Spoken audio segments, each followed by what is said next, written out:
living a life is connected with suffering, psychological suffering, mental suffering, and this is then the part where we are entering into the so-called the Noble Eightfold Path.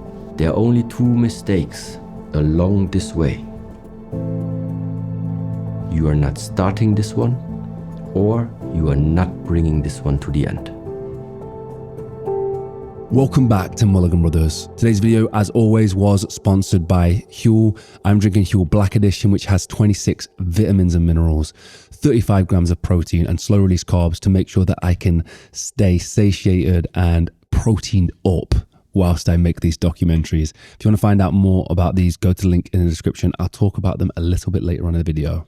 If somebody is really an unwritten piece of paper, if somebody would be like this and would have no clue, so okay, in which direction now should I point my life? How should I behave? What would be the proper thing to do? Then the Buddhist teachings made it actually very, very simple. Because they start, first of all, trying to put you into a framework that you understand why at all should I care about the Buddhist teachings. So that's why we are starting with the so-called the Four Noble Truths. The Four Noble Truths are, first of all, these are simple statements where now everybody can just take their time and think about them. And that first statement, also called the First Noble Truth, means it expresses living a life is connected with suffering. Living life is connected with suffering. So, and now let's say, what do you think about it? Is there something that you can relate to? Would you say, yeah, so whatever comes up for you, that is the first statement. Living a life is connected with suffering. This suffering can mean it's psychological suffering, mental suffering, at the same time going to the dentist, physical suffering, doing some type of really hard training, suffering or pain of your body as well. So different types of suffering. Sometimes I hear then people saying, yes, but it sounds so pessimistic because life is also filled with joy and life is also filled with happiness. Yes, it's just that for this Buddhist teaching, it also is, life is connected with suffering. Now,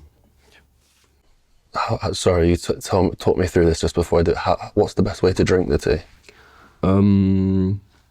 We usually drink it in I drink it in three zips. Okay. Yeah, but feel free. However, okay. It's tasteful for you. Yeah. If you want smaller ones, up to you. Okay.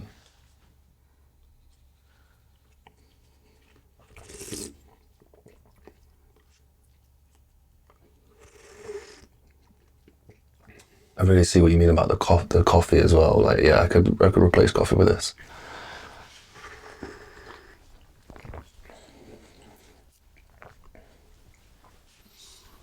And then, if I always drink this tea, it really reminds me, like, it has something earthy. Mm.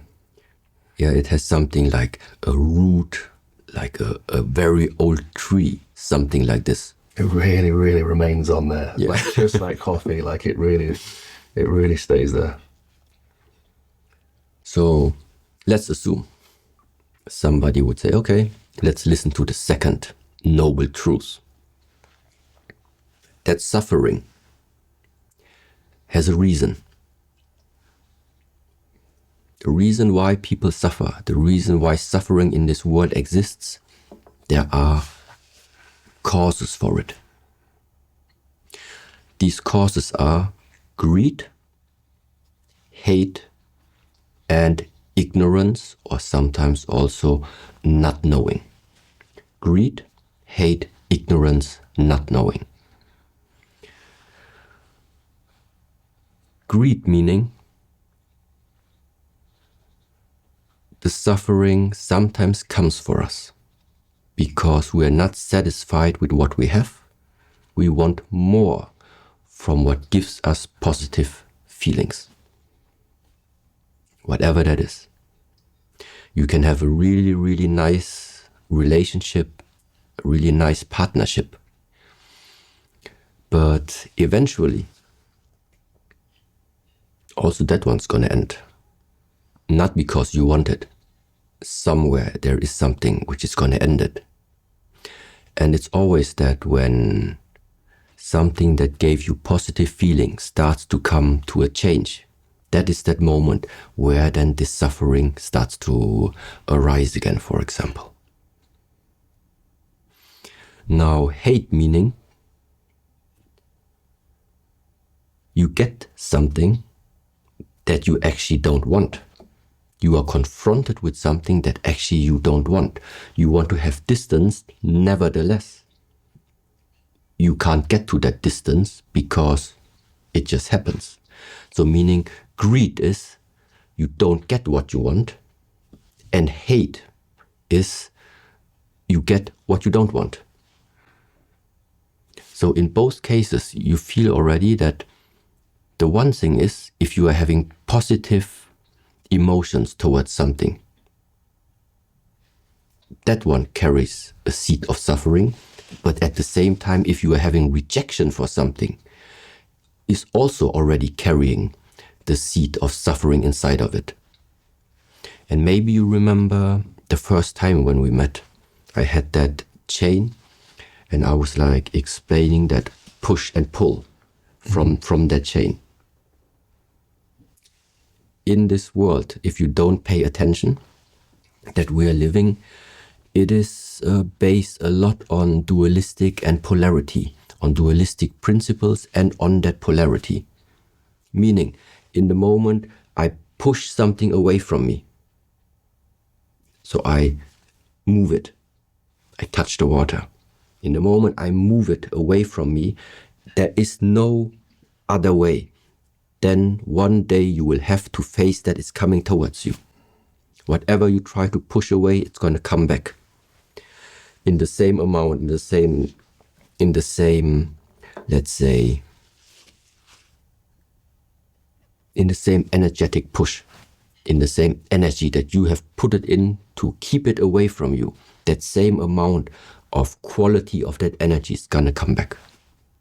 In the same way, whatever you liked, whatever you wanted to bring closer to you, the more you started to pull, the more you pull it, more even close, that one you will have to face one day, that the same amount of how you pulled is going to move away from you.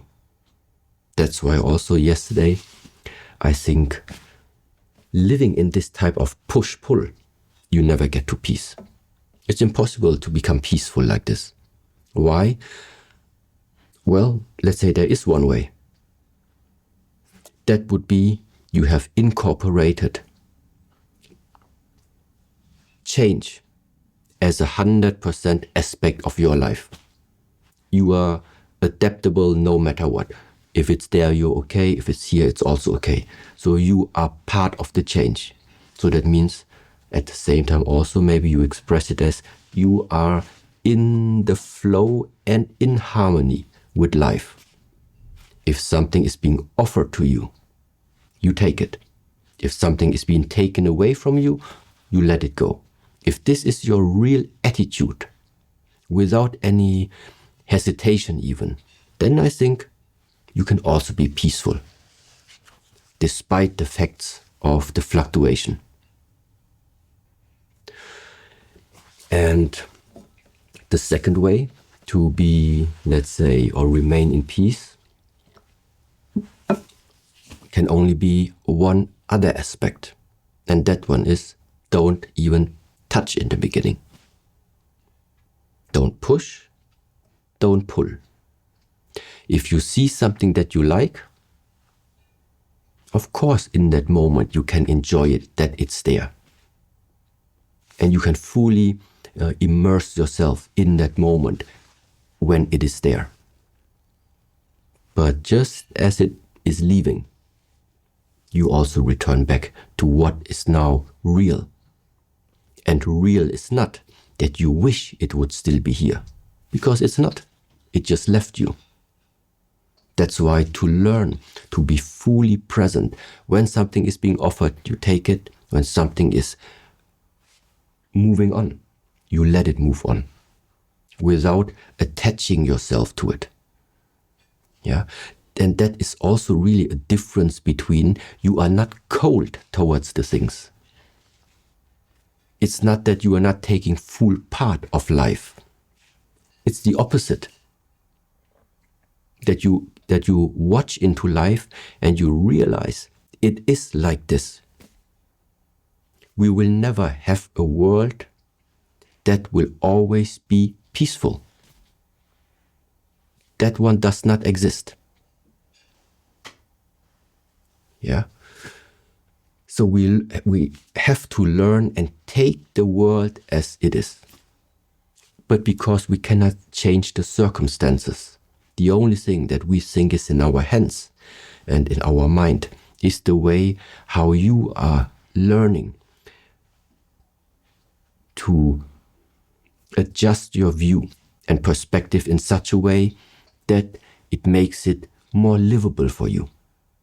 More livable, and also, of course, if you have the chance to contribute in any way to make the life of the people that are closely surrounded by yourself, to help them in any way, that's what I think you should do. Yeah, and this is also why now this monastery, we call it a community, because there are more individuals involved, but which all share in a way the same idea that, okay, before I start to change the world out there, let's just first start with this community. Then from that community, we have access to, let's say, this village, to that region, and then we can become bigger. But to be unharmonious amongst us, and then now try to, okay, let's have a goal and change the world. No, it's not going to happen, because you are already destroyed from the core. If we ourselves are not in harmony, if we ourselves are not in peace somehow already, how do you want to transmit something to other parties that we for ourselves don't even have it yet? Yes, exactly. That's also like, maybe I'm jumping a little bit, but this is where that saying comes from. You can only give what you have. So, not knowing how loving yourself feels,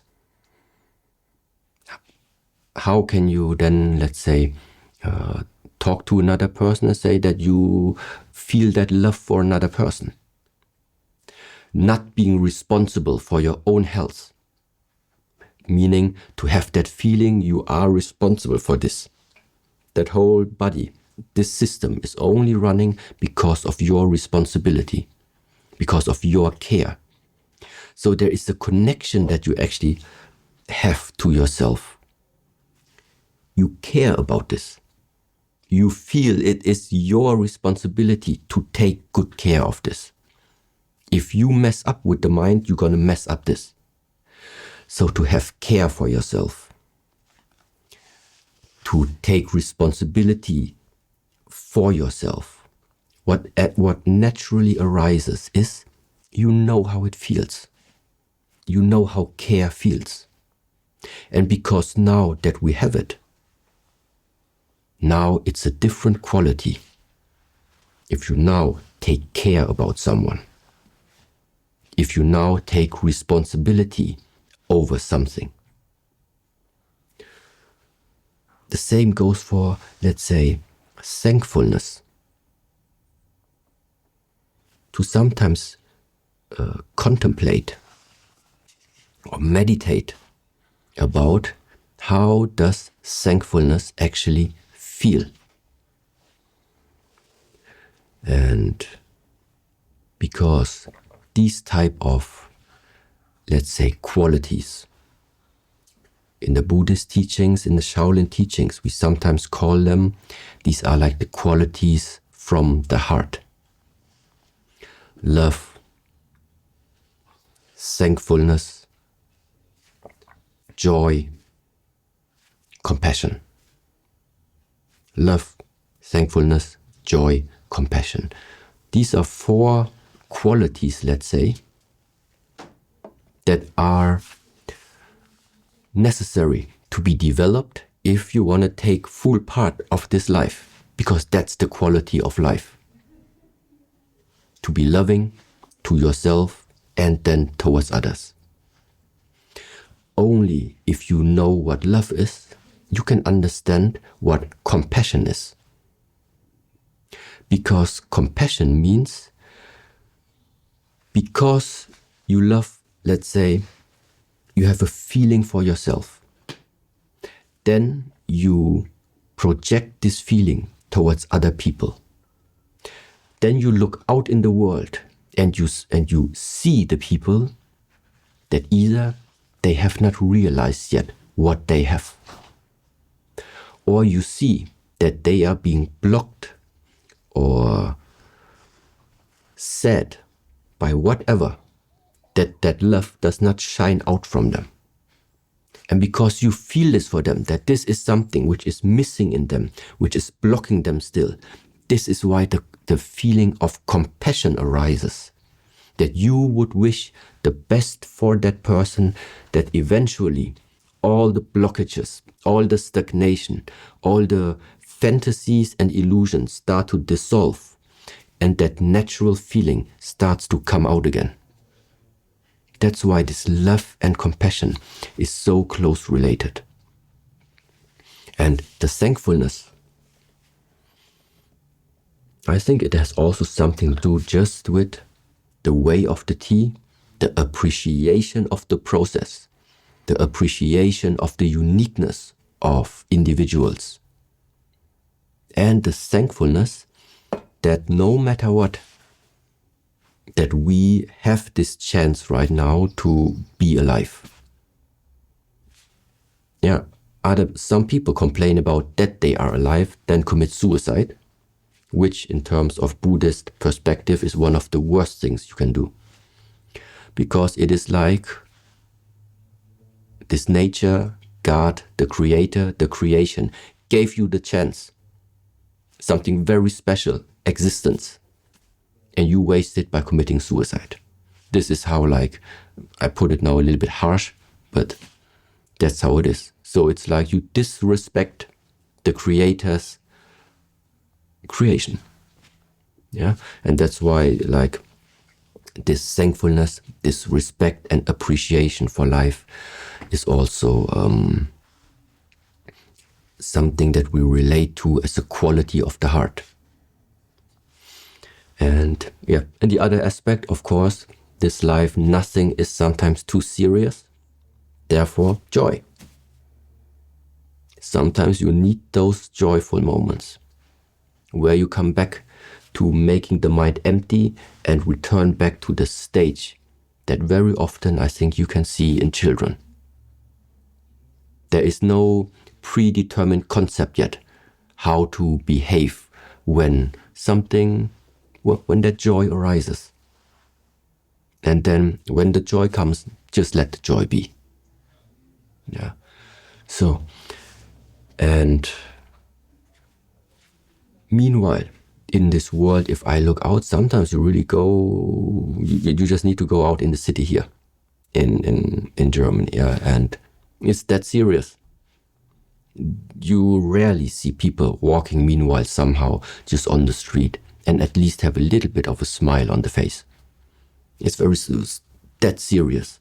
Business life even more. There it's not just about being serious, there you have the poker face. There you additionally add something up on top of the face just in order to cover up what's the real deal. Now, this is where sometimes we are nowadays. And of course, these things have developed because there was probably a reason why it maybe is useful to have these type of attitudes. But to balance things out, I think it's also necessary to at least know about the existence that these type of qualities is something that not just in our tradition, but I think there are many traditions which are relating these qualities, love, compassion, thankfulness, and joy, to the core elements of the human being. So, and this is something that part of our curriculum inside this monastery is what we want to bring out. Because sometimes, of course, you can ask, so here in the temple, you're spending so much time doing all this type of training, going through the methods where it partially is so painful, there is no joy at all, yeah? But it doesn't mean that we don't like and we don't enjoy what we're doing. We still have our moments over here that are a little bit beyond any type of conceptual structure. Yes? Yeah. Yes, so and one way of how you can get in touch again with the qualities that I just mentioned before is, let's just take thankfulness. It is always this type of structure, also in the teachings in general. If you don't have it, you cannot give it. That is the core essence. So first of all, that also means we need to find a way to get whatever we want to share one day, we need to get it. So, thankfulness. And the easy way is take yourself some time, can drink some tea. You need space for yourself. You need the space because now you need to go into the space. The space, for example, of your past. And you go through the moments that come into your mind where you think you were really grateful, where you think you had this feeling of thankfulness. Somebody gave you something, you received something, you achieved something, no matter what it is. So it is something individual from your lifetime. The important part is that it must become real for you again. You try to call up again that moment where you felt this thankfulness. And in that moment where you then feel, there is the glimpse of it. Now I can slowly feel it again. That was how it felt. Now it is what we call, now you are adding intention to it, which means you are trying to multiply this feeling inside of you. So you are immersing into this feeling of thankfulness, and it's like, first it's that small seed, it's like a small flame. And now what you do is, you nourish that flame, that it becomes bigger. Yeah, that it becomes bigger. That after some practice, you know very clearly that is thankfulness. It feels like this. Love feels like this. Compassion feels like this. And joy feels like this. And now that you have it, now that you very clearly can determine that's it, now you can project it. In the moment you realize it in yourself, in that moment you realize it in other people. And this is like that really special part, why I think there is no way around than developing yourself with all the skills that you think you want to bring out in this world, or what you think is missing, is lacking in this world, whatever you think is lacking there, we need to be the ones, first of all, to cultivate it in us. And afterwards, we can very clearly see in that area, they have it already, this area needs improvement. That one doesn't have it. And this is the idea why every monastery has a protected area. Because inside this protected area, you need sometimes to take your cup of tea, sit back alone, and contemplate. And cultivate something inside of you first, before we then one day go out of the walls, go out of the gates, and do the work. So that is maybe a little bit now also the explanation. Yeah, why is it so strict? Yeah, because on the one side, inside this monastery, it's not that we're here only like for the fun of it. It's also for the fun to express ourselves. But it is also to really develop something. Because it's sometimes necessary to readjust if something is misaligned. Yes? And this can happen by being that location where people can, on the one side, come to us, and we try as good as we can to recalibrate them. But at the same time, it can also mean that sometimes we need to go out if people cannot come to us. Yeah. Now, unfortunately, I think, jumping a little bit with the Four Noble Truths, but that was like my thinking, my thoughts in regards to greed and hate. Yes. And not knowing or ignorance. Let's start with ignorance, because that is maybe easier to understand. We humans have a very good intuition.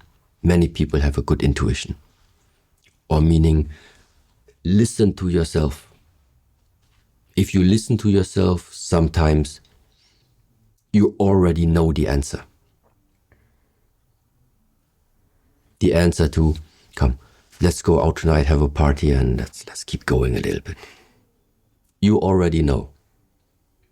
Yeah, you already know. But sometimes we just ignore it. And this is why then later on, sometimes the suffering comes. You knew it, but you ignored it.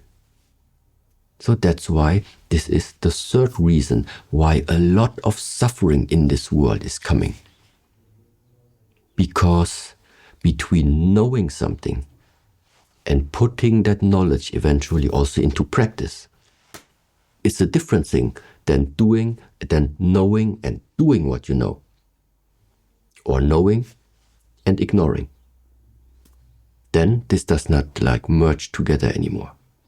So that is like one reason why ignorance is also one of the causes that can lead to what we call suffering. Yeah. And ultimately, not knowing, I would refer and easily explain just like that picture.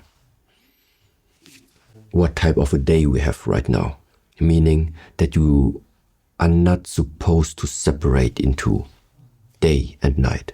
We have both of it at the same time. But sometimes people don't know this. They don't even know that it is possible to think in these type of sphere, meaning that you slowly start to grasp what is it actually that we are all embedded in.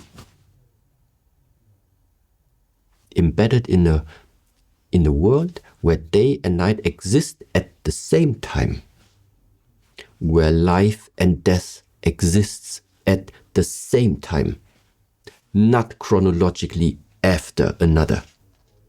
people don't know this.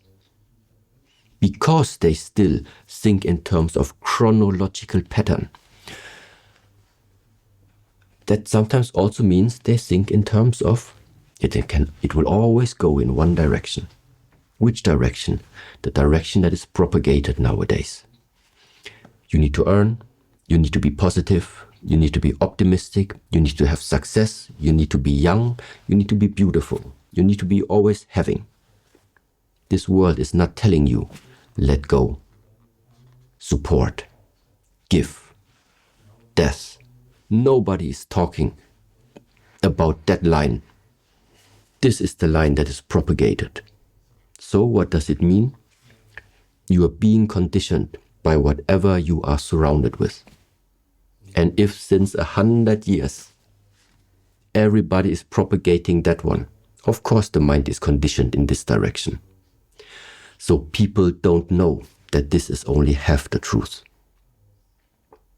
And to slowly start observe, slowly start to contemplate about some essential things of this life where we are embedded in. That is giving you more options. That's the whole point about it. There is nothing in a way predetermined that you need to walk along this path.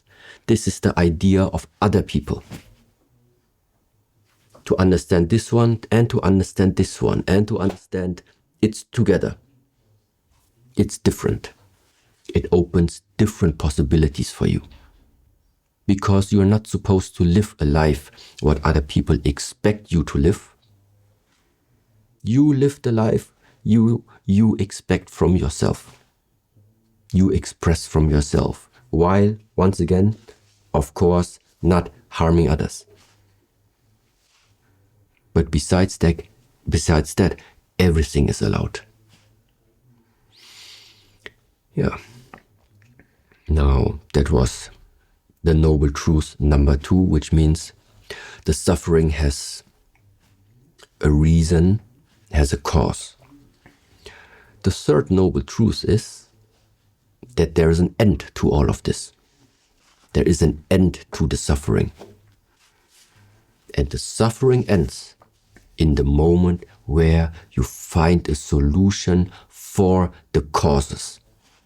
If the greed stops, if the hate stops, if the ignorance and the not knowing, let's say, stops, or you find a way to understand more, to stop ignoring, when the causes end, the suffering ends. And the fourth one, the fourth noble truth is then so-called, it now displays an easy structured way, let's say, an easy structured path. Okay, I understand the first one, I understand the second one, I agree with the third one, now I really want to do something about my suffering and the suffering of the world. How should I start? And this is then the part where we are entering into the so-called the noble eightfold path. I hope you're enjoying this episode so far. Today's episode, as always, was powered by Huel. Obviously, I've been using Huel for the past few years, but right now, as we speak, I'm doing the world's heaviest marathon where I do 100 kilos across Scotland, and then I'm going to have a stone cut down into a 30 kilo stone and run that back 450 miles over 10 days. To do that, I need to be fueled with the right nutrition, and that's where Huel has come in clutch. They provided me this and so much more as I consume over 15,000 calories per day running across the country. From the essentials with slow release carbs, and then we have the Black Edition, which I have been using throughout my training and I will be using all the way across the country. In this mix right here, we have 26 vitamins and minerals, slow release carbs, and 40 grams of protein in every shake that I drink to maintain my muscle mass as I burn 15,000 plus calories every single day. This is what I'm going to be using.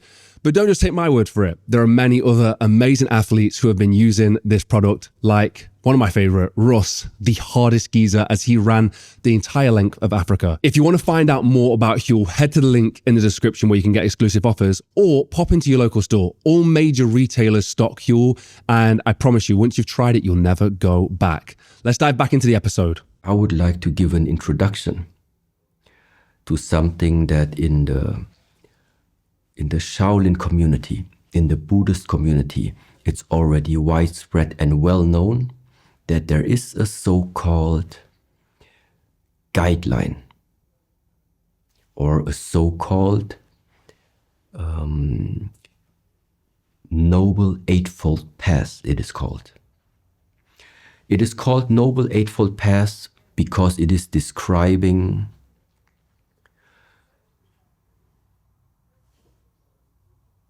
a journey to fulfill the fourth noble truth. I think we talked about it in a previous video where we went over the four noble truths, but this time we are at the Noble Eightfold Path. Now, to take something or to say something prior to this path, some people might see that there is a chronology behind the way of which of these steps to pay attention on first. But ultimately, they all go hand in hand. So what it means is the next 8 steps. This is not about that you need to do one after another. Actually, all of these, sooner or later, are taking place at the same time. Now, what is the emphasis of following a type of guideline? Where is this path guiding you towards? And I would say at the end, it is once again, it is those 3 areas that ultimately have an effect on the quality of how we are perceiving this life. It is your mental state, it is your physical state, and it is the way how you are embedded within this society. And especially that part about the society means that sometimes everyone just needs to think about what are virtues that you think are beneficial within a society to live together. Even if these rules are not written anywhere. Those are rules that go in, like, let's say, a mutual understanding. And to derive this type of view towards the other, this is what in the Buddhist terms we call it is the ethical conduct. The way how you are walking out into this world with what type of own set rules are you walking through this lifetime. The simplest one and the most important one set already is you can self-express yourself in the way how you like, but you do not do so when you are harming others along the way. So that means the harm for others is something which belongs to the ethical conduct. It is something you are putting to yourself. So regardless of what you are doing, regardless of where this path is taking you, one codex is you're not going to harm anyone along this way. And that Noble Eightfold Path is actually combining all of these 3 areas. Your mental state, your physical states, and the way of how you are interacting with the society. Let's start with the first path, which is called the right understanding.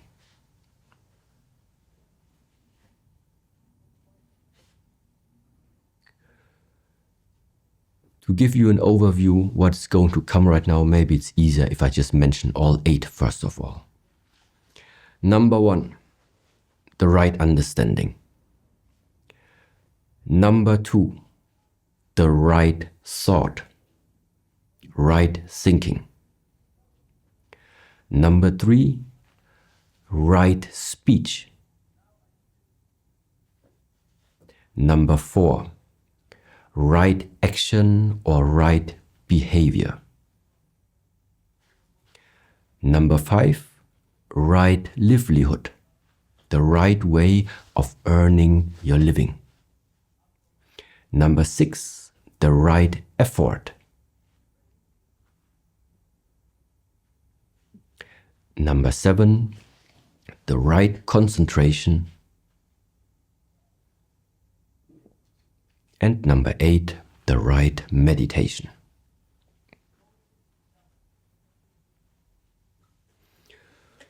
So, what does it mean, right understanding? And why is it, for example, mentioned now as the first state?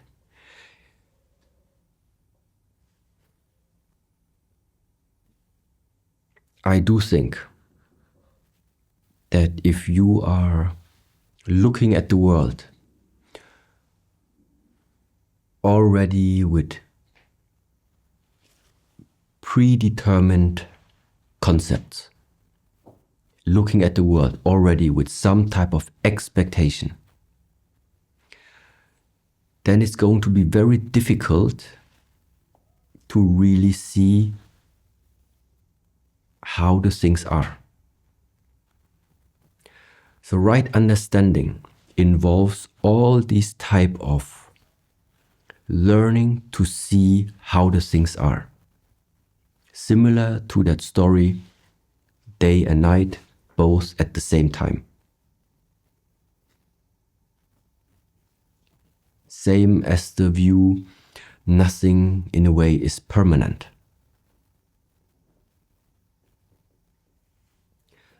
The same way how you are realizing that many emotional states, many thoughts that are coming, they come and they go. None of them lasts. So that means there is a fluctuation of things. Right understanding means you're starting to look out in the world, observe just more around you to figure out maybe if there is a type of structure that you can see, things that are repeating.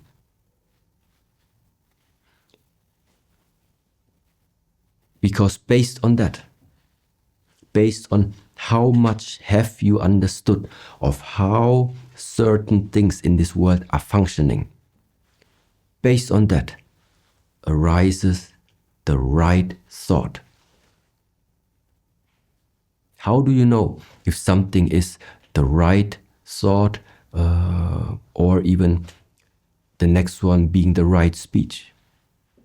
Right thought or right speech, simply you can also just turn it around, being the absence of wrong thought or ill thought, or the absence of ill talk or bad talking. So just staying, for example, with number 1, number 2, and number 3. What does it mean? Right understanding, right thought, right speech. It is the way for you to prevent anything arising inside of you that has the seed of ill thought, of bad thought. You do not want to look at another person, to look at another creature, to look at another being and create something that you would regard as being an ill thought, let's say.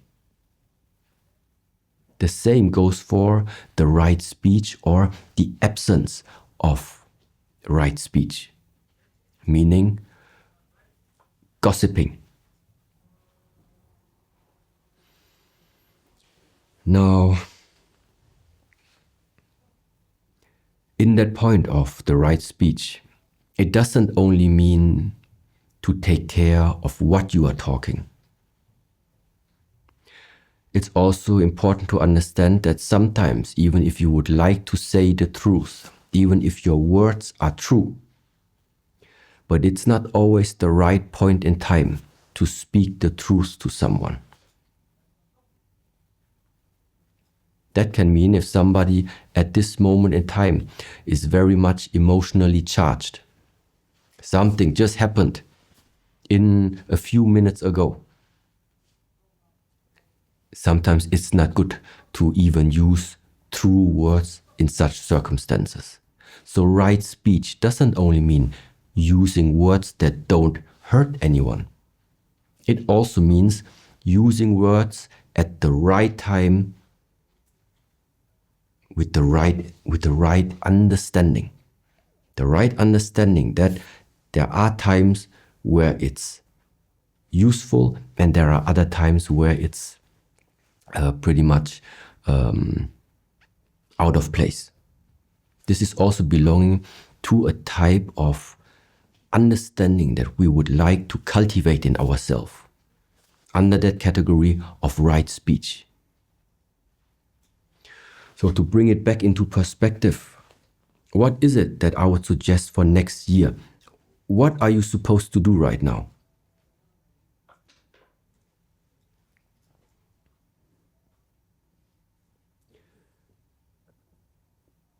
Give yourself a lecture. Give yourself a guideline that you are now trying to put it into practice. This guideline is that Noble Eightfold Path. So that means every day think about what does right understanding mean to me. One way to do it is just do some research. What does right understanding mean? Based on that research, go back to yourself, look out in the world and try to understand what does right understanding mean. And then the next step, and what does the right understanding right now has to do with myself of which thoughts, what thoughts, and how are thoughts being created inside myself? So how does the way of how much you understand about this world affects the way of what type of thoughts are you cultivating?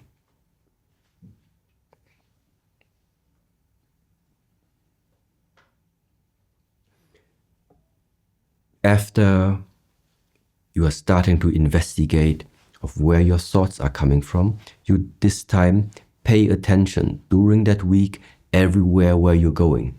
Take care about what is leaving your mouth. In which tone are you talking to people? What type of vocabulary are you using speaking with people? How is the intonation while you are talking to people? That means become aware of what is it that you are transmitting in the moment you are opening the mouth. Not necessarily what is it that you would want to transmit. First of all, also observe yourself. How does what is leaving your mouth is being communicated and is being understood by other people? Because it's not important what you mean by your words. It's important how does the other one understand it, what you just said. And that means a lot of misunderstanding can also be, let's say, reduced in the moment where you just become more aware of the impact of your words. And right speech integrates parts of what I just said right now. So being aware of what is it that you are saying. And all of them merge together with that ethical conduct that you do not want to harm others, neither with your thoughts nor with your speech. So then afterwards, the following points, for example, the right behavior. It almost goes without saying that first we are thinking something, then we are talking about it, then we are doing the things. So same goes here. Now pay attention to the actions that you are putting within the next year into the daily being.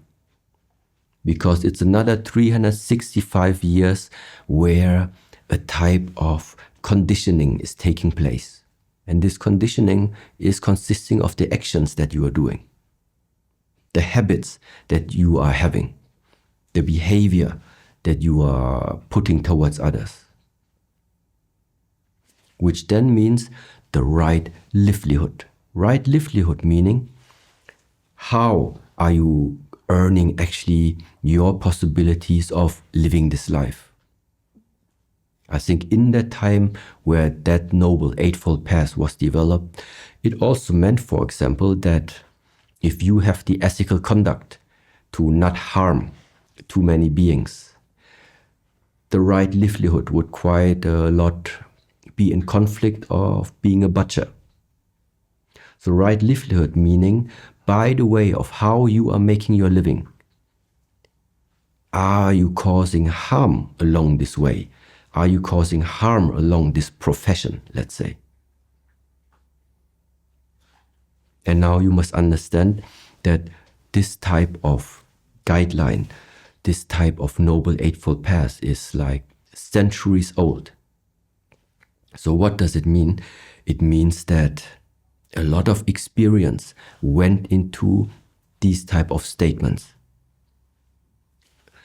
That means even if you are taking care of your right understanding, taking care of the right speech, taking care of the right thought, taking care of your right actions, but still you are embedded in a surrounding that by profession is causing harm, it's still at the end somehow difficult to really fully commit to that path. And this is now my interpretation why I think right livelihood does play an important role within the normal daily life. Because you can be and say that you're a really, really, let's say, person that doesn't want to cause harm.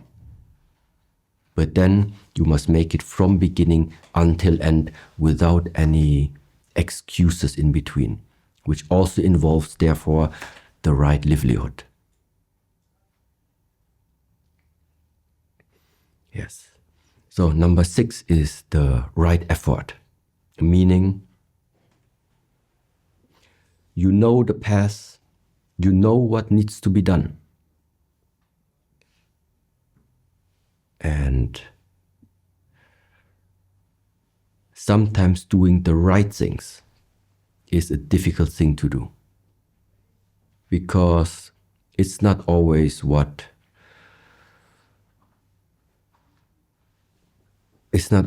naturally arises. It is something that you need to condition yourself in. It is something you need to train yourself in doing so. And therefore I think right effort meaning to continuously pay attention and have patience in fulfilling and trying to put this type of guidelines into your daily life. Now, right concentration, meaning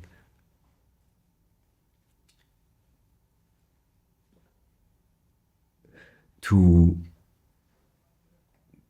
be aware of where you are focusing your energy, of where you are focusing your intention. That is already like beneficial if you just try to put as much as you understand from these paths into your daily life. But nevertheless, if somebody really wants to know what does it mean, you need to do the research. Yeah, you cannot really just rely on, let's say, my interpretation, because that's exactly what it is.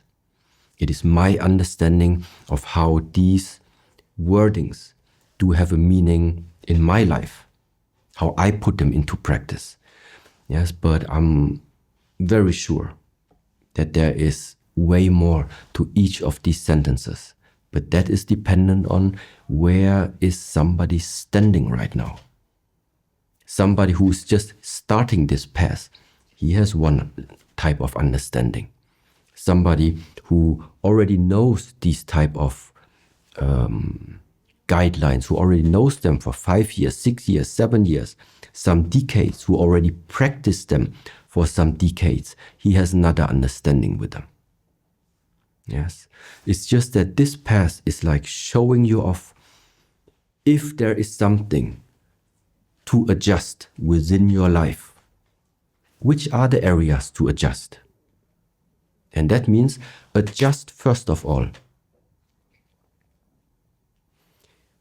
Do you have the proper understanding in what you as a human being at the moment are embedded in? Meaning, if you think this world is about you, think again. Maybe you misunderstood something.